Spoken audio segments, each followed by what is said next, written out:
Talk 1600. You're catching the drift.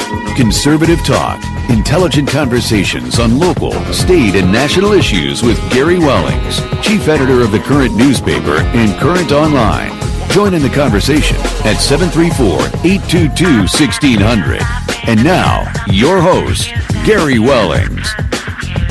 Hey, and good Saturday afternoon. Thanks for tuning in to catch our drift. Joining me in studio, Ipsy Ed Bonderenka. Hey, good afternoon. Thanks for joining us. Kind of a nasty fall day, right?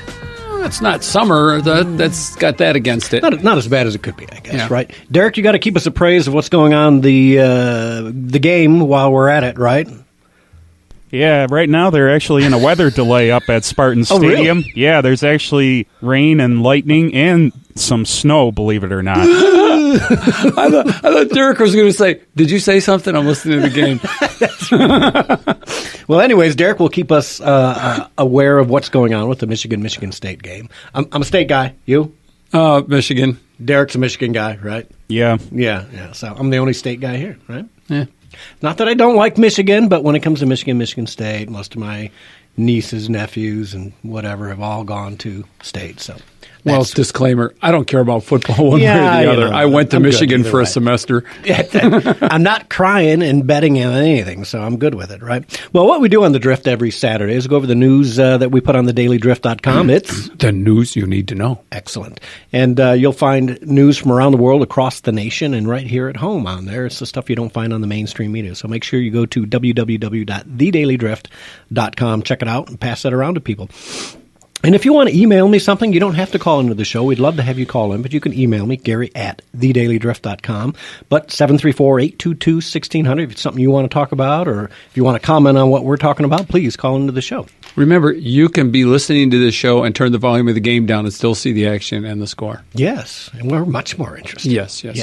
All right, well, let's take care of a little business. Amish Furniture Outlet. If you like real furniture, not that press board, plywood, IKEA-type stuff, I bought that stuff, and let me tell you, number one, by the time I put it together, it falls apart anyways. But if you want real wood furniture that you can pass on to your kids and your grandkids, buy Amish furniture from the Amish Furniture Outlet. They do furniture refinishing as well, furniture repairs and reupholstery.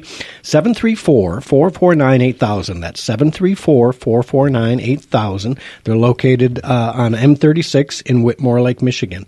If you go to thecurrentonline.com, COURANTonline.com, 20% ad, or 20% off coupon in there. Just mention this ad. Tell them you heard it on the radio or you saw it in the Current newspaper. Mm-hmm. Okay. And remember, nobody refinishes chipboard. You don't think? Yeah, so there's real value in real wood. Yeah, so we're going to start. Last week we had Nick Stumphauzer on for his new movie that's come out, documentary. How to Kill 14 People Without Saying a Word, which is a documentary on how kind of like political correctness. And Nick is calling in today because next Saturday is the premiere. Nick, welcome to the show. Thanks for having me, guys. How you guys doing? We're doing great, Nick. And you and I have been kind of talking over the last week since you were on the show, and we're trying to push it out. And you were on Gruber Friday. Yeah, heard him on Gruber. Yep. Yeah, great. Yeah, So I was on Gruber, and I got an email from CRTV a couple of days ago saying that I'm going to be on a few episodes of their programs, Experience Matters and Happy Hour with Tom Cunningham. So CRTV viewers are going to see me, my beautiful mug on their screens at some point. Hey, and in major news, I referenced you on my blog. I promoted the movie and our interview on my blog, and it's had 130 views. Yeah, there we go. Yes. Beautiful. I appreciate it. Yeah. So we'll keep pushing that out on Facebook. I'm trying to push it for Facebook and Twitter Same for you here. too. So everything you can to get that out there. Just keep hitting us up and tag us, Nick, when you're doing something, and we'll retweet them and repost them for you as well. Absolutely. I appreciate the support, guys. Yeah. So next Saturday, 1:00, right, is the premiere? Yeah, so if your listeners want to attend, they're going to go to howtokill14people.com, and it's at the Historic Howell Theater. You're going to grab a ticket there, and you're going to come take the streets back from the left. Very good. And you can also go to nickstumphauzer.com, and there's a link there as well, right? Very true. That's NickStumphauzer, nickstumphauser.com. Check Ed and Mai's Facebook and Twitter pages out, and you'll also see Nick. And then see Nick. Nick's at Nick Stumphauzer is his Twitter handle. And I'm assuming your Facebook is just Nick Stumphauzer, right? Yes. All right, so give us a quick brief, because I'm not the best at describing your movie. So go ahead and describe your movie as quick as you can so people kind of know what it is to go see. Well, in 2015, on December 2nd, 14 people were murdered by 2 Islamic terrorists, and this was allowed to happen because the neighbors of these Islamic terrorists who knew something was up chose not to say anything out of fear of being called racists or Islamophobes. And the film dives into why they were afraid, and the answer to why they were too afraid to say anything is the same answer for why Brett Kavanaugh took so long to be instantiated as Supreme Court Justice, why the Parkland shooting happened, why Ann Coulter can't speak at UC Berkeley, why Antifa is beating the crap out of people. The answer is the same to all of these. So if your listeners want to know why all of these things are related, they got to come see the movie. Okay, great. All right, well, Nick, give us the website one more time. It's nickstumphauser.com. Yep. Or you can go to howtokillfourteenpeople.com. That's the number 14. And you got to grab your tickets now because the theater's filling up and you've only got a week left. Okay, so we're going to keep pushing to get that out there, and I know Theron's going to try and help you this upcoming week as well. But it's a great way. Hey, it's an afternoon date. Mm-hmm. Take your wife, your better half, your live-in, whatever it is, your situation, or just a couple of buddies. Grab your buddies and go see this movie and get yourself fired up about the upcoming election and getting out there and making a difference. Absolutely. Listen, gentlemen, I really appreciate your time. Thanks for having me on. You got it. Thanks, Nick. Stay in touch. See you, Nick. Bye. All right. Bye-bye. Okay, so I'm going to that movie. Are you going to be able to go? I'll hold the fort here. I'll hold the fort here. You're going to stay here? Yeah. Okay, good. I think I'll have Alex on. Okay, perfect. We don't have to pre-record or...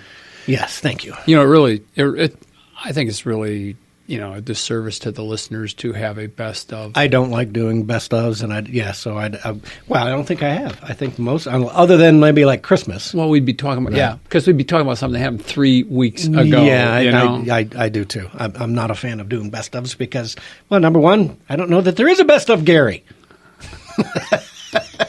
Today is the best. Today is the best day. Yeah. All right, the first thing let's go positive. First thing I wanted to talk about yesterday, because I didn't see it in the big media, right? I heard it on Gruber. I heard it on Wham. I didn't hear it anywhere else. Maybe Fox. I saw it on Fox, if you're going to say what I think you are. The 5% Trump budget cuts. So President Trump has his cabinet meeting and looks at the cabinet members and says, for 2020, I want all of you to look at your departments and make a 5% budget cut. Yep. 5%. Folks, that's huge. Yeah. Whenever has the United States government reduced by 1%, let alone 5%?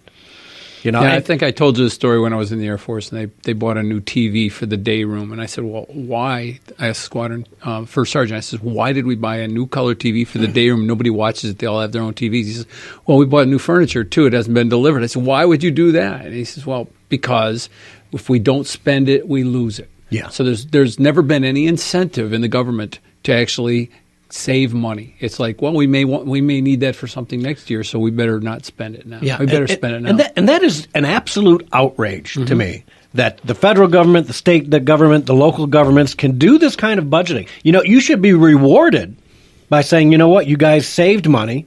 We're going to put that money aside for you in the rainy day fund, right? Well, that's private industry does that. Typically, we should all be doing that in our government as well. Well, who do we have running the government now? Politicians and lawyers. Well, yeah, but I'm saying who's proposing the 5% cut? Finally, a businessman. A businessman. Yeah, and there you go, folks. So let's kind of roll that into what we see happening in 2.5 weeks from now. Mm-hmm. It's Election Day, folks. 2.5 weeks from now is Election Day. For those of you who are registered, if you're in Michigan, it's too late, I think, to register. Right. Your 30 days has already passed. You must, please, do not vote any Democrats on your ticket. None. Zero. Zip.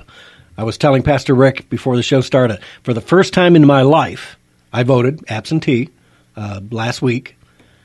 I voted straight Republican. The first time we don't have a straight ticket Republican option, right? Yeah. I went right down the list. And even the college regents and stuff, I went strictly Republican. Normally, I balance those out a little bit. I do a libertarian or constitutionalist or whatever. Can't afford that. You know what I mean? I went straight Republican across the whole freaking ballot this time around. Yeah. And you have to do this because I want you to. How many people have never seen as many Democratic commercials on your television as you are seeing right now? Oh, but they are Democratic candidates who do not claim to be Democrats. Yes. Oddly they enough, are right? Running away from the tag Democrat. Yes. And they need to be held to that. Let's take a look at Alyssa Slotkin, right? Do we have to? Carpetbagger Alyssa Slotkin just moved here to run for office. Is that what I'm seeing? Right? She moved here filled with Nancy Pelosi money. To make matters even worse, they want to say, "Oh, she served in Iraq and she was a CIA." Yeah. Hello? Do you trust the CIA right now? Not lately. I'm not knocking all of them, but there's a deep state portion here. She's one of them that has moved to Michigan and trying to unseat Bishop. Yeah. And flat out lying. I wanted to cover this. I was hoping to get Bishop to come on and spend a little time with us. It's Mike Bishop or any of his supporters. If you know Mike, tell him to come on the show with us. Yeah. She is putting those commercials, has not retracted them, calling him out, saying he voted against the pre-existing condition, which is a flat-out lie. Folks, you need to make sure you're telling people Mike Bishop did not vote against pre-existing conditions. That's a flat-out lie. And Alyssa Slotkin, we're going to have to find that audio and put it on here. To be clear, the pre-existing conditions are covered as long as you've been insured within 60 days of applying for insurance. So what it is like you can't just, my house burned down, I'm going to buy house insurance. Right. Oh, I got sick, I'm going to buy health insurance. Right. So pre-existing conditions do get covered if you've previously insured yourself or been insured before it occurred or been insured while it occurred, and you carry it over. You can change insurance companies, right. And you're not going to get penalized for that. Yeah, exactly. So that's saving people's money. That's a good thing. That's good budgetary restraint. It's not taking away something that people have. Yeah. And the fact that she admitted she was lying right in the debate should be enough to make her rethink about leaving that on the air. But you know what? She's a Democrat. Yeah. And the hell with the truth. When it comes to Democrats, they will lie and do whatever it takes to win power and gain power and retain power. That's what they're doing. I'm reminded of Kirsten Sinema in Arizona. I mean, are you kidding me? Yeah, those Arizonas are crazy. You know what? I should have picked up a couple of those tracks. Man, I don't know, people, if you know who she is, but she's running for Senate in Arizona. She's running against McSally. So and it's not really our fight right now. I mean, if you want to throw McSally some bucks, that'd be good. But this character has just been denigrating the people that she's trying to get vote for them. It's the meth lab of the United States. Yeah. Well, that's like Hillary, right? I want you to vote for me, but you're all deplorable. Yeah, exactly. What? Yeah, exactly. Like Joe Biden. I hope Joe Biden tries running too, right? You're the dregs of society. Well, I'm a proud dreg and deplorable of society, Mr. Biden, because you're a pedophile, frankly. And back to Slotkin, so she can lie in a debate, gets caught, and who are people going to vote for a liar? Somebody who just lied out in the open, like, I was lying, but it's politics, Yeah. Well, folks, all I'm saying is all these commercials that you're seeing is money being put in by outside influence. It's not state of Michigan people putting Soros, this money in. Yep. Yeah. This is money coming from across the globe and across the country to try and beat out Tim Walberg with the Driscoll lady, Alyssa Slotkin against Mike Bishop. And across the state, they're trying to do this. So please be aware that don't take it for granted either. And also don't believe the polls. Because I think the polls are flat out wrong. They're still trying to push this blue wave. I don't see it. Maybe here in Michigan it'll happen, but I don't see it in most of the other states. And I'm hoping that people of the state of Michigan are much smarter than that. Well, we took Trump last time, so we were smart enough to take Trump. And I believe the average person, there's a few never Trumpers still out there, whatever. You never Trumpers can Hey, you never Trumpers, when you get in the booth,